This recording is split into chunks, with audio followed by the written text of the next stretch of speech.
Hello everyone, welcome back to our new video. आज के इस वीडियो में यहाँ पे हम बहुत ही इंपॉर्टेंट टॉपिक पे बात करने वाले हैं। मार्केट में ईटीएफ का जो स्कैम चल रहा है उसके विषय में हम बात करने वाले हैं। तो आज हम बात करेंगे ईटीएफ स्कैम के विषय में। ईटीएफ होते क्या हैं और इसका स्कैम किस तरीके से हो रहा है आपके साथ। तो बिना देरी के शुरू करता हूं मैं आज का वीडियो। मेरा नाम है उत्कर्ष शर्मा, आप देख रहे हैं उत्कर्ष शर्मा फाइनेंस कोच, जहां पे हम बात करते हैं फाइनेंस से रिलेटेड, जिसमें हम आपको एजुकेशन देते हैं कि आप किस तरीके से अच्छे फंड्स को सेलेक्ट कर सकते हैं, किस तरीके से आप स्कैम से बच सकते हैं, किस तरीके से आप लॉस करने से बच सकते हैं। सारी चीज़ों की यहाँ पे हम आपको एजुकेशन प्रोवाइड करते हैं। तो बिना देरी के शुरू करता हूँ मैं आज का वीडियो। ईटीएफ ईटीएफ होता क्या है ये हम पहले भी डिस्कस कर चुके हैं और बहुत से लोग ईटीएफ के विषय में जानते भी हैं, लेकिन जो लोग नहीं जानते हैं उनके लिए मैं बता देता हूँ। ईटीएफ यानी एक्सचेंज ट्रेडेड फंड। जो फंड एक्सचेंज पे ट्रेड करते हैं उनको हम ईटीएफ कहते हैं। ईटीएफ कमोडिटी में भी आप यहाँ पे ट्रेड कर सकते हैं, ईटीएफ में आप इक्विटी में भी ट्रेड कर सकते हैं, ईटीएफ में आप हर तरीके से कंपनीज में सब में ट्रेड कर सकते हैं, जिस तरीके से आप एक कंपनी में ट्रेड करते हैं। एग्जाम्पल के अगर हम बात करें, XYZ कोई कंपनी है, अगर उसमें हमें ट्रेडिंग करनी है तो हम स्टॉक एक्सचेंज पे ट्रेड करते हैं। जिस दिन लिया उस दिन बेच दिया, या फिर उसको हम इंट्राडे कह देते हैं, या फिर अगर हम स्विंग ट्रेडिंग करते हैं तो उसको लिया, एक हफ्ते होल्ड किया, उसके बाद सही प्राइस आने पे अपनी प्रॉफिट बुक करके वहाँ से निकल गए, इसको हम स्विंग ट्रेडिंग कहते हैं।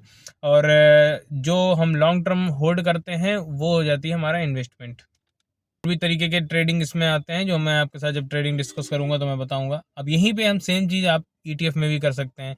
म्यूचुअल फंड, जो लोग म्यूचुअल फंड जानते हैं, तो म्यूचुअल फंड में ये हमें सुविधा उपलब्ध नहीं है कि हम उसमें ट्रेडिंग कर सकते हैं। म्यूचुअल फंड में डेटा एनएवी आप सबने जानते होंगे।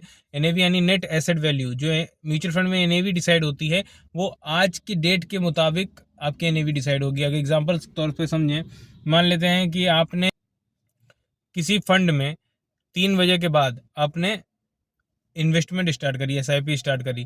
अब क्योंकि इन म्यूचुअल फंड में आप कभी भी एसआईपी स्टार्ट कर सकते हैं, हमें स्टॉक तो लेना नहीं है, जो मार्केट जब ओपन रहेगी तब हम करेंगे।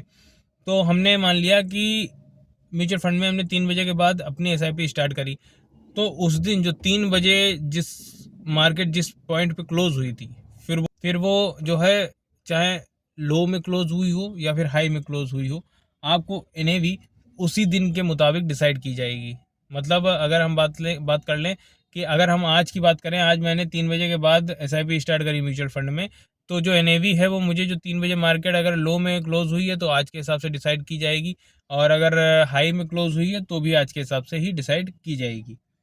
लेकिन वहीं पे अगर हम बात कर लेते हैं ईटीएफ की, तो ईटीएफ जिस तरीके से स्टॉक्स में होता है कि जब मार्केट ओपन होगी तब आप उसमें खरीद और बिक्री कर सकते हैं, वैसे ही इसमें भी ईटीएफ में भी मार्केट जब ओपन होगी तो रियल टाइम डेटा के मुताबिक जो वहाँ पे प्राइस चल रहा होगा वो आपको प्रोवाइड किया जाएगा।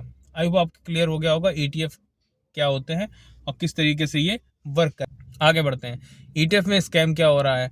देखिए, बहुत से इन्फ्लुएंसर्स ने पहले जब ईटीएफ के लिए करना शुरू किया था तो मैंने इसके ऊपर एक वीडियो बनाया था ईटीएफ स्कैम से रिलेटेड, जिसका जो लिंक है आपको हम यहाँ पे प्रोवाइड करवा देंगे। उस वीडियो को अगर आपने अभी तक नहीं देखा है तो एक बार देखिएगा ज़रूर, क्योंकि काफ़ी इंपॉर्टेंट वीडियो है, तो उसको देखिएगा ज़रूर। और उसमें मैंने यहाँ पे बहुत से लोगों को यहाँ पे कवर किया था जिसमें ईटीएफ स्कैम से रिलेटेड बात हो रही थी।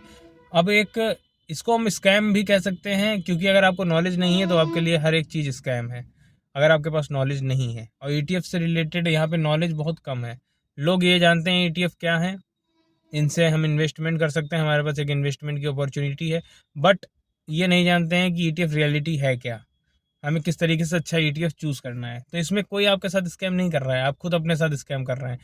कभी कभी खुद की जागरूकता ना होना। मैं आपको हमेशा एक चीज़ समझाता हूँ कि जब भी इन्वेस्टमेंट करिए अपने पैसे की, तो खुद की जागरूकता खुद के हिसाब से करिए, खुद की जानकारी के हिसाब से करिए। अब यहाँ पे आपकी जागरूकता ना होना आपके साथ स्कैम कराता है। कैसे? हमने अभी समझ लिया ईटीएफ क्या होते हैं, अभी तो इतना ही बहुत लोगों को नहीं पता होगा। हमने यहाँ पे समझ लिया कि ईटीएफ क्या होते हैं। अब ईटीएफ में स्कैम किस तरीके से क्या हो रहा है उसको अगर हम बात करें, उसकी अगर हम बात करते हैं, तो यहाँ पे ईटीएफ में कुछ चीज़ें होती हैं जो हमें देखनी होती हैं। एक तो होता है वॉल्यूम। ईटीएफ सेलेक्ट करने से पहले, ईटीएफ में इन्वेस्ट करने से पहले हमें देखना होता है वॉल्यूम, कि वॉल्यूम कितना है। ईटीएफ सेलेक्ट करने से पहले हमको देखना पड़ता है ट्रैकिंग एरर के क्या चल रहा है।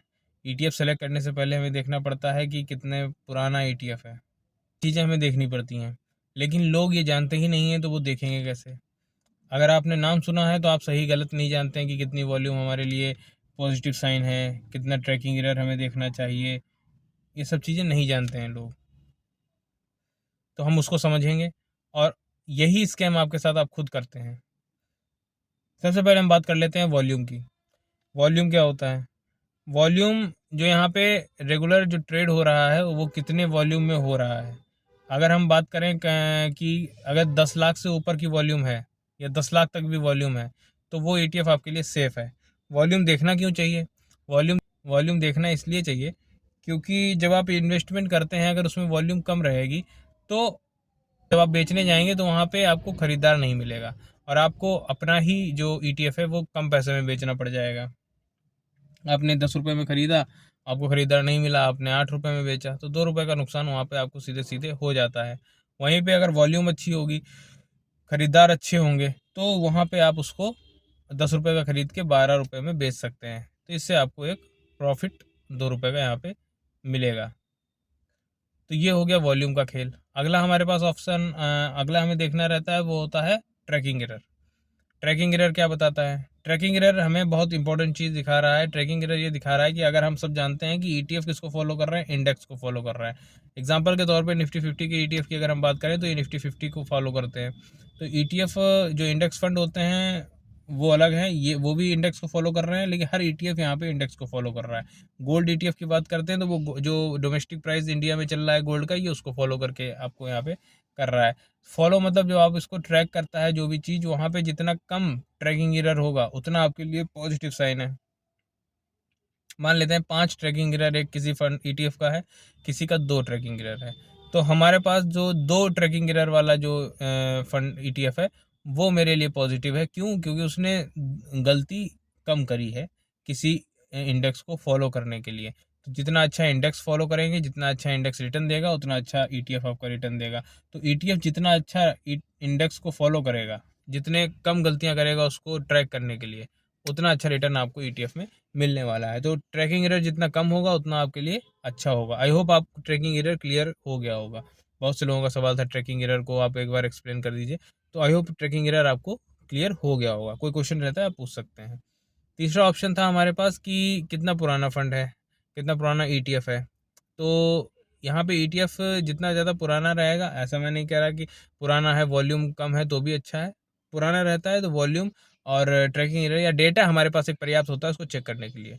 तो मिनिमम 5 साल का तो आपको कम से कम ETF देख लेना चाहिए। नया भी शुरुआत में है तो जो चीज़ें मैंने बताई कि वॉल्यूम कम से कम अच्छी हो, 10 लाख की हो, और अगर ट्रैकिंग एरर आपको उसमें देखने को मिलता है, तो ओवरऑल बहुत ही वेल एंड गुड यहाँ पे आपके लिए बात हो जाती है। तो ये कुछ पॉइंट अगर आप यहाँ पे ध्यान रखते हैं, तो आप ETF के स्कैम में नहीं फंसेंगे, आप खुद के साथ स्कैम नहीं करेंगे, और एक अच्छा रिटर्न और एक अच्छा इन्वेस्टमेंट आप अपने लिए क्रिएट कर सकते हैं। आई होप आपको सारी चीज़ें क्लियर हो गई होंगी। कोई भी दिक्कत हो, कोई भी क्वेश्चन होता है, आप कमेंट बॉक्स में पूछ सकते हैं। मिलता हूँ नेक्स्ट वीडियो में, तब तक के लिए राम राम। वीडियो अच्छा लगा है तो लाइक करिएगा, चैनल को सब्सक्राइब करिएगा।